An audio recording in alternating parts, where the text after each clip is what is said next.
Welcome to the Literaryscapes podcast. I'm your host, Becky, and I'm excited to have you join me today. Do you enjoy escaping into a good book? What about exploring the world? Here on the Literaryscapes podcast, that's exactly what we do. Each episode, I introduce you to a new destination, a new book, a new author, maybe.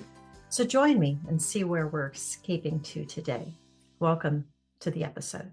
So welcome. We have Dr. Kelly Oliver today. This is the first time we've had a PhD, I think, on that we know of anyway. So thanks for joining us today. Thank you. I'm so excited to be here. Thanks so much. Yeah, it is fun to meet all these different authors and especially authors that write about different places, that live in different places. That's part of what brings all of us together. You are a philosophy professor. Yes. Yeah, I was a philosophy professor. I recently retired, but for Okay. like 30 years, I have been a philosophy professor. That is quite that's a one of the this is the first philosophy professor we've talked to. So how That's does not one make a surprising. career of philosophy? That seems like one of those um, degrees that your parents wonder about you. Exactly. I was just thinking that question is the question my parents were asking me, like, what are you doing? They wanted me to be, an accountant, like go to law school and be a tax accountant. And Right? Yeah.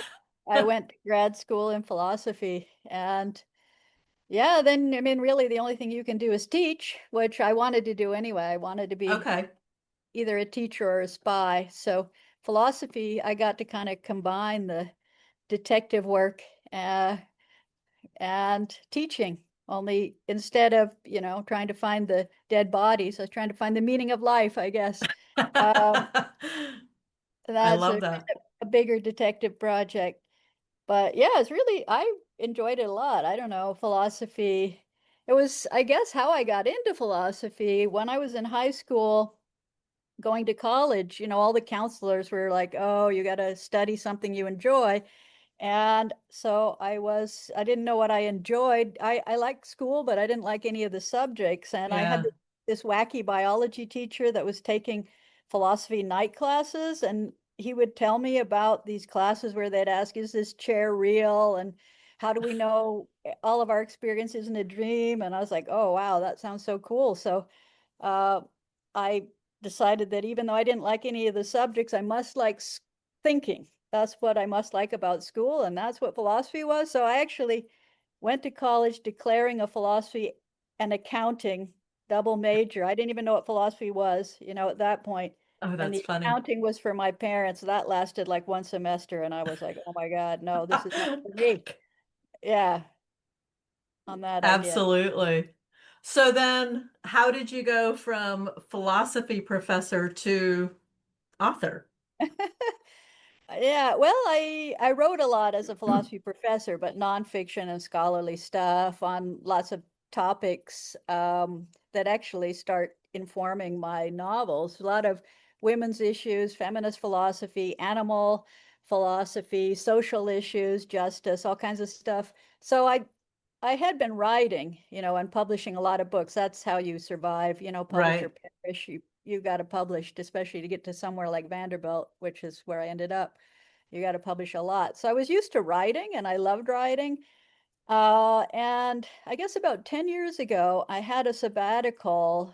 So I had a semester off and I had always wanted to write a novel, especially based on my experience in graduate school, which was so weird and outlandish that no one would believe it. They thought it was fiction anyway. But I'd never done any creative writing. So I had this sabbatical and I thought, I was in my 50s and thought, if I'm going to do it, I better do it. I better get this done. Uh, and I didn't have the first clue on how to start writing. So I thought, well, maybe I should go to a workshop, and learn how to write. So I kind of Googled, is there any workshop? And so happened that that weekend in Nashville was a mystery writers convention called Killer Nashville. So That's so awesome. I signed up. I went with my pad and pencil. I was taking notes. The first session I went to was sponsored by Sisters in Crime on how to start your novel. So, I just took notes all weekend, and Monday I went and I started writing. I joked that if it had been a sci-fi convention, I'd be writing sci-fi. If it was a romance convention, I'd be writing romance, but it was a mystery writers convention. And I started writing and didn't look back. That was the Jessica James series, which this is kind of Okay. based on my own experience in graduate school. Um, and then, yeah, a few years later, I decided to retire to write mysteries full time, because once I started writing mysteries, that's all I wanted to do. I really didn't want to write philosophy or scholarly stuff anymore. I just wanted to do mysteries. So, yeah, that's what I'm doing. I love that. That is such a great way of getting into it. I love the help the universe gave you, if you will, of having everything right there ready for you. So that's Yeah, I love when things come together like that. That's a lot of fun. it was just, So one of my questions was, how has your background helped you with your writing? It's kind of what got you into it. It sounds like. yeah, yeah. So I guess all of the books that I've written have very strong women or girl protagonists, working together with other girls, women, not just the, one lone strong woman, but part of the sub theme is women working together to, solve problems. And the Jessica James series especially takes up a lot of social issues having to, Hmm.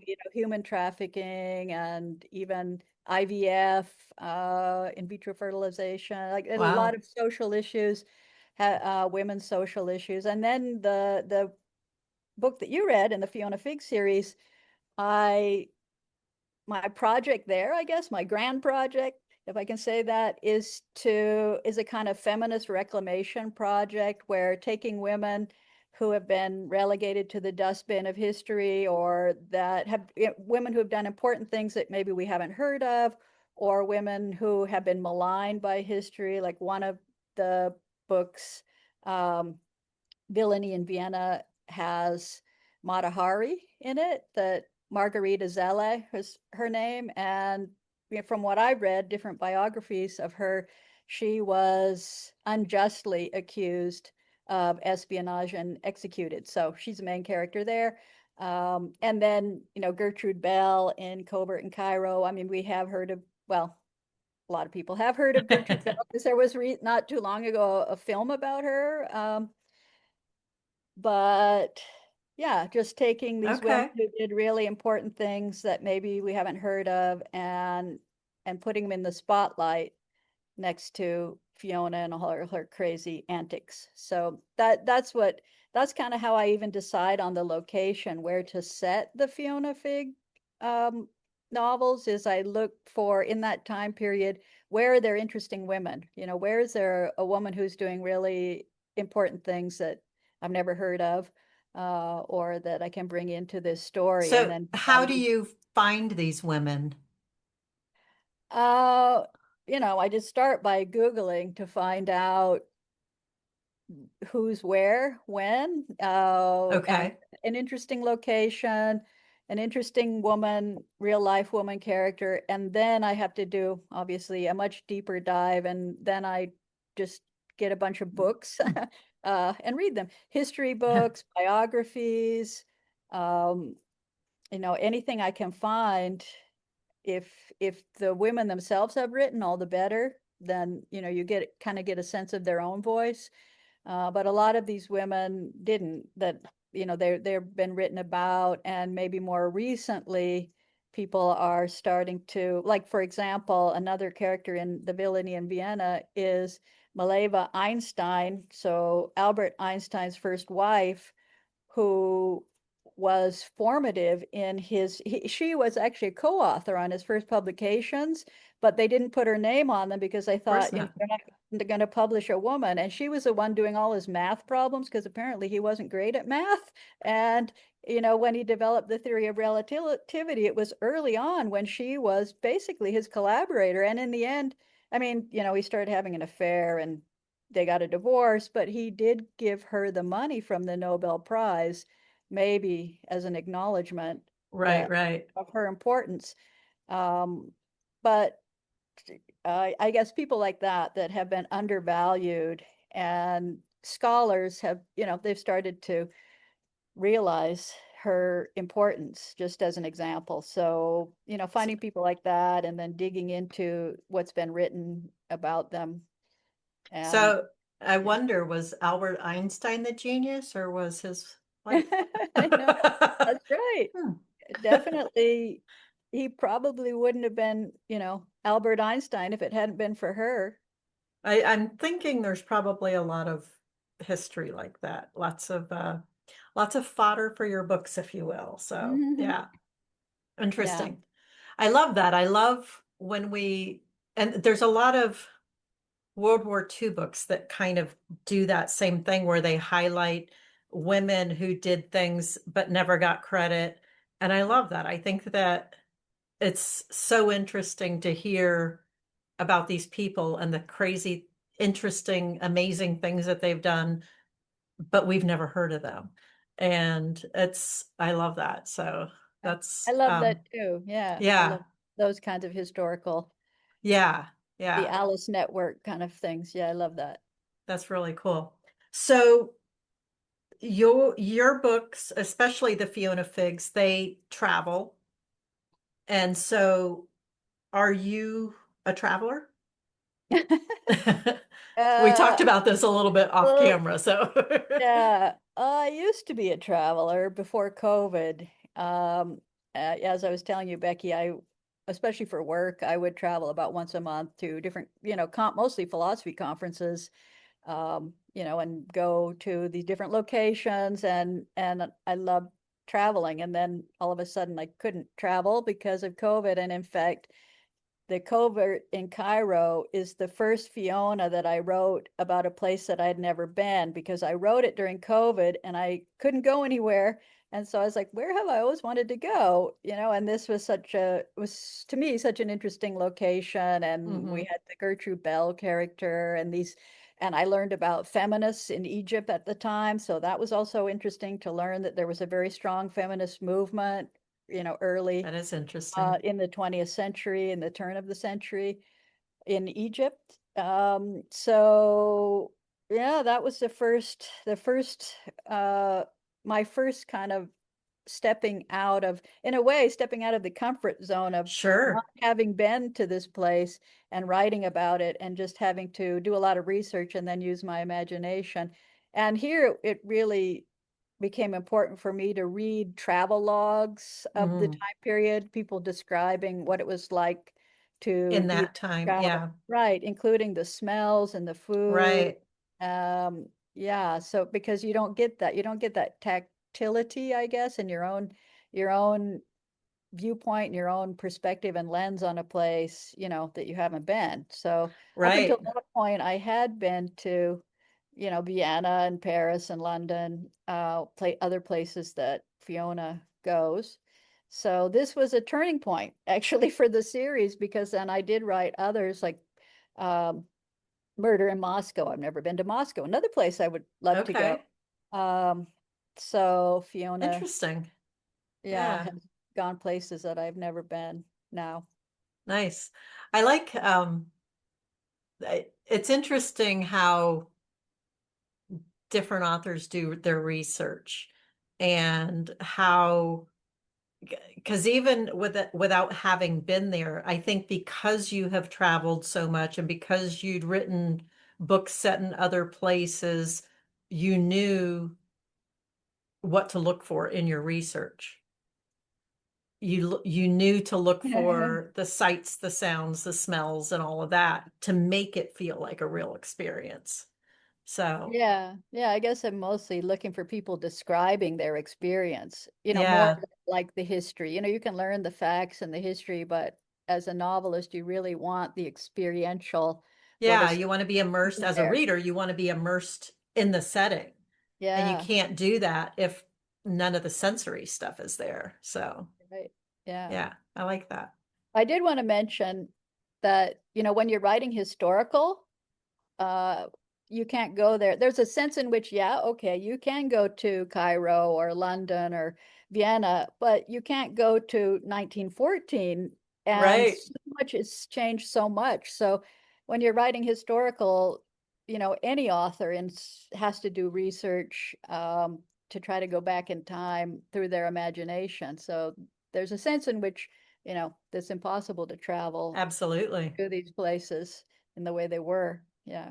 Yeah, that's absolutely right. When you have a series like, and I don't know if it's the same in the Jessica James, but when you have a series like Fiona Figg and you've got, your cast of women who are in it, do you kind of have a character arc for them over the series, or do you just kind of let them unfold as they go? Yeah, I guess I am in general more of a pantser, as they say, than a plotter. I wish I were a plotter because I think it would be a lot easier. And I've tried, I try, but I don't know. I just kind of let them lead me or go, they do what with the series they do develop, and I do have to keep one thing I do have to keep in mind is, restricting the romance. If I'm going to, it's very hard. That is very hard to keep some kind of romantic tension going for 9 books, People Right. kind of tired of you can't really repeat the same kind of problems that are keeping them apart. So I do have a sense of that I have to bring them together and bring them apart and together and apart in different ways to Are they keep. ever going to get together? Or do I you don't. know? I don't know. I mean, the series now has 9 books, and I don't know. My publisher is kind of waiting to see, if they sell. If there's going to, people are asking me, is there going to be another Fiona? But I don't know if there's another Fiona. My publisher actually has me writing a new series now, the Detection Club series. Yeah, I So saw that. the Yeah. yeah, the second book in that series just came out like a week ago. And that has real people in it, including Agatha Christie and Dorothy Sayers and Gilbert Chesterton. So that one is tricky to write because I really, I have to read a lot. Agatha Christie's autobiographies and then biographies of Dorothy Sayers, and try to get a sense of these women Yeah.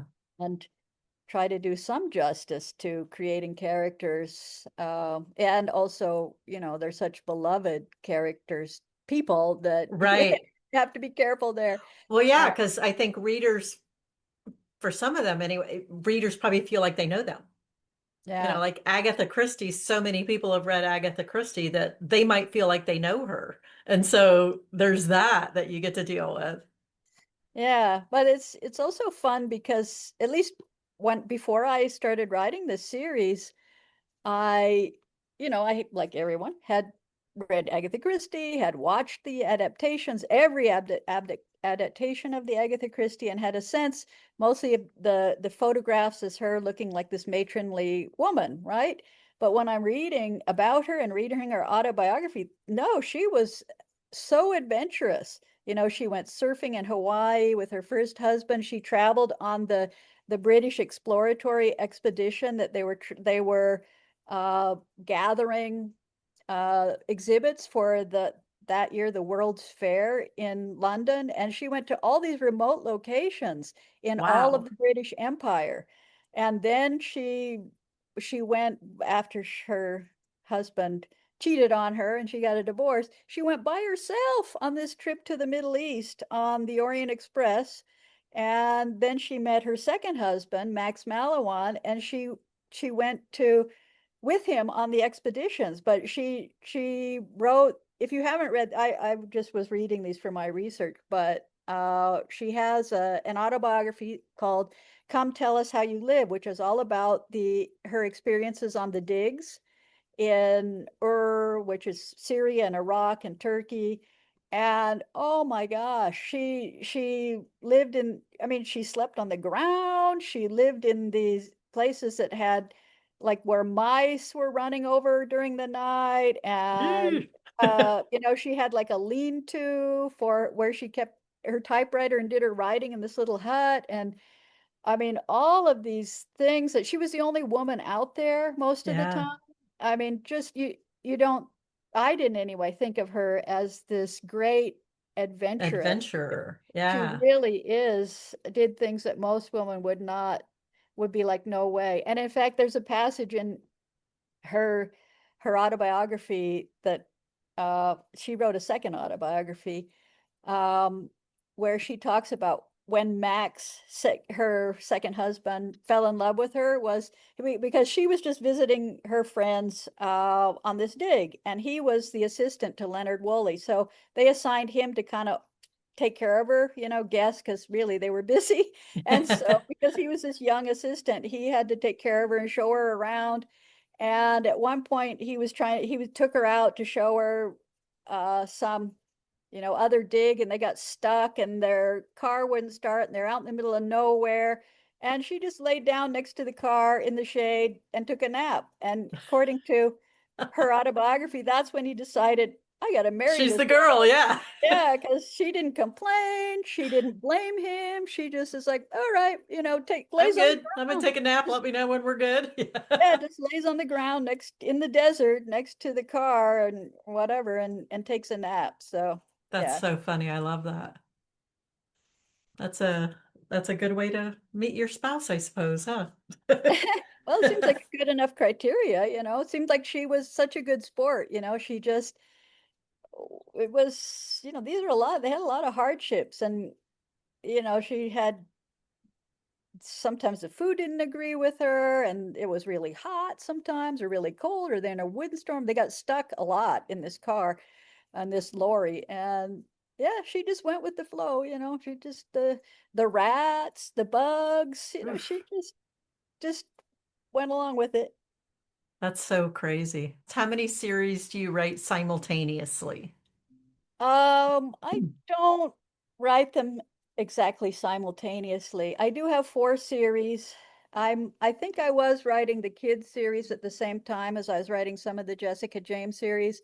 Right now, my publisher, I have such a uh, pressure-filled publishing schedule. I had like a 6-book contract with them for Fiona. I have another 6-book contract for the Detection Club, and I'm I'm writing like three a year in those series. That So keeps you I busy. wish I could get back to the Jessica James series because people are asking me about that. And I had an idea, for the next in that series, but I haven't had time. And then I have ideas for new series, and I feel like, You don't have time. you know how this is, right? You just, That's yeah. crazy. So I kind of have a one-track mind too. I got to do one thing at a time. I'm not too Yeah. good at doing anything simultaneously. I'm with you on that one. I find it amazing when authors can write like two different series side by side, depending on like how I'm feeling today. I'll write on this one or this one, How do you keep everything straight? Yeah, I did Yeah, that. Yeah, they kind of Fiona and the Jessica James kind of overlapped. I did that for a couple years. I was writing one in one series and one in the other, but it does gets very confusing. I Yeah. would imagine. Yeah. And at least with those two, you've got a contemporary and a historical, Yeah. which is, I mean, even reading books, at the same time, Yeah. they have to be like completely different books for me to be able to stay focused on it. My brain does not work that way. We haven't talked much about your I keep wanting to call her Jessie James, Jessica James series. Tell us about that one. So Jessica James is a philosophy grad student. Wonder where that came from. Just by happenstance. Yeah, and yeah, she discovers her dissertation director dead in his office. Feminist Did that revenge happen? fantasy. No. Okay. I did not I did not actually kill my dissertation director. I just fantasized about it. So this is my my it's it's better to just have these fictional murders. Right. Get my revenge in fiction. That's a good place to do it. Fiction is the best revenge. So yeah, it's set in university, but it takes up issues of like date rape, as I said, human trafficking. She is from Montana and she kind of goes back and forth between Chicago, where she's in grad school, and Montana, and it's got a lot of quirky characters. It's got a lot of humor, fast paced. in that way, it's kind of like, hopefully, I guess I'd say like the Fiona, in that it's pretty fast paced and also has a lot of humor. It's So you hit these heavy subjects, but yet you've got the humor. That's interesting. yeah, I think it's easier to deal with. Probably necessary, yeah. Yeah, easier to deal with some of these difficult topics. I mean, they're not funny, obviously, Right, right. themselves, but to make the characters funny, to make it easier to read in a way. So Yeah, hopefully bring attention to these issues without being heavy-handed and still make an entertaining read that can also be kind of informative, or right. maybe as a reader you learn something from it. That's what I like when I'm reading. Yeah. I like to learn. I love humor. I tried to write some things without being more serious, and I just couldn't do it. I think I don't know. I I ended feel up, like that's a good problem. yeah. Very cool. So, I, most authors are readers. So, what do you enjoy reading? I enjoy reading a variety of things. I read literary fiction. Right now I'm reading some Ann Patchett, who's also a Nashville writer. Yeah, she has a One of, bookstore there, right? yeah, Parnassus, very cool little books. Yeah, Um, and I also read mysteries, especially now as a mystery writer. I'm reading more mysteries than I used to. But I guess one of the people that I did read that was very influential to the Fiona Figg series and even to just writing mysteries was Elizabeth Peters oh and the yeah, Amelia Peabody series. So you'll see a nod to Amelia Peabody Emerson. There's a tiny little character in Covert in Cairo named Amelia Emerson. But those books got me through some hard times when my mom was diagnosed with cancer and I took time off to go help take care of her. But I would listen to them on audiobook read by Barbara Rosenblatt. I don't know if any of you have listened to Barbara Rosenblatt reading anything. She is amazing, amazing voice performer. And nice. so I listened to all of those books. They were my happy place, Right. the Amelia Peabody series as read by Barbara Huh. Rosenblatt. But I read Louise Penny and Sujata Masi. I also like mysteries or really any novel set in other places, like you Yeah. all could travel the world through mysteries. So yeah, and also learn about different cultures. Hmm. So a lot of the authors that I really like Julia Alvarez, Isabel Allende, Sujata Masi, and now Mia Manansala is another cozy writer that I've started Okay. reading that I like that take you also to a different culture. Yeah, Yeah, I I love like that. that. It's interesting. Part of our restrictions in the club is having to find an author that speaks English, but writes in a different culture potentially and is available and alive and available. And so it does limit sometimes the books that we can read as our book of the month. But we've read a variety of things for the companion book, just um, giving kind of a wider glimpse at things, which it is interesting to get glimpses into different places around the world. Yeah, that's why I like Sujata Masi's Parveen Mystery series that is inspired by the first woman lawyer in India. So it's so Ooh. interesting to have her take you to India. Yeah, it's books like that. I love that too. Yeah, and you see it in a completely different way because of their experience with it. And yeah, I've read Sonali Dev, and she is, American Indian or Indian American, and still goes back. I think she still has family in India, and she writes romance, but Hmm. you still get pieces of the culture in her stuff, Yeah. in the food and the way they talk, just the family culture, all of that. And it's so interesting to see that and read that. So yeah. Very cool. So what books are you writing right now? Right now, I am writing the third in the Detection Club. So it is set in Syria, basically. Oh, Agatha wow. Christie. It's when Agatha Christie meets Max Malawan, and she's also at this time writing as Mary Westmacott. She wrote under the name Mary Westmacott's things that were more like dramatic romance, not mysteries. Not And mysteries. she Okay. kept that a secret for 20 years. No one knew Wow. that she was Mary Westmacott. That is So so it becomes interesting. part of the novel. She's keeping this secret. Um, and it's the trip where she meets Max. And anyway, that's the one I'm writing now or trying to write. So I gotta buckle down and finish that off. This is where being a pantser is not working out so well because I'm like, I'm Ah, at the point where I really have to figure out, right, what happens, yeah. who done it, why, all those things. And yeah, See, I don't know that I could ever write a mystery because to me, my brain is very much a plotter.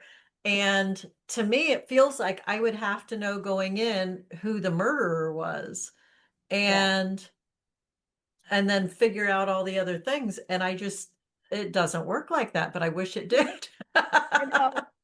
I know, especially if you're trying to write a more traditional mystery that involves kind of a puzzle element like Agatha Yeah. Christie did. You really do have to, at some point, figure it out and plot it out. And you can go back and do a lot in editing, in terms of Yes. planting clues, planting red herrings. So that's good.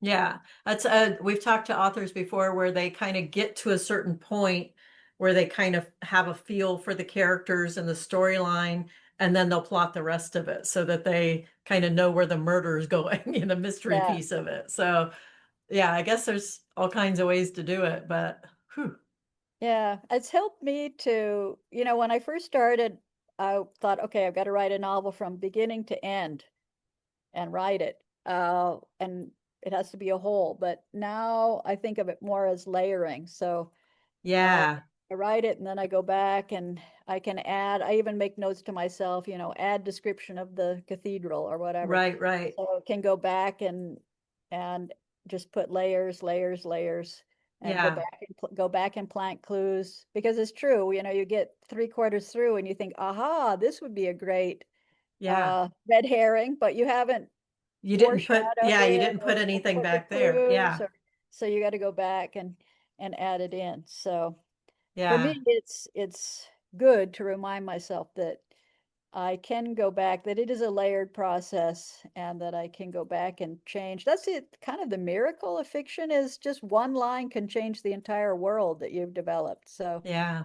and that's something else that, I'll get the comments back from my editor and I'll kind of freak out like, oh my gosh, I have so much revising to do. But then I realized, wait, I could fix this. It's so easy to fix this problem, because one little tweak can just Yeah, can change the entire feel of the character or the world situation. or even the Yeah. plot. Yeah, Yeah, that's it's, so funny. it's very That's cool. I talk to people who would like to write a book, but they just don't know where to start.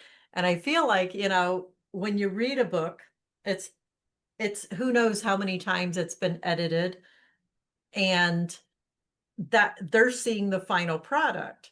And so they get discouraged because their first draft doesn't look like that. And it's never going to. And that's one thing I learned. You have to let it be ugly just so you can get to the end. And Yeah. so, yeah, yeah. So, Yeah, the hardest part is just that first draft, at least for me, like just yeah, something down, and then you can always go back and fix it or change it later. But yeah, exactly. Exactly. Thank you so much for joining us today. This was so much fun. thank you all.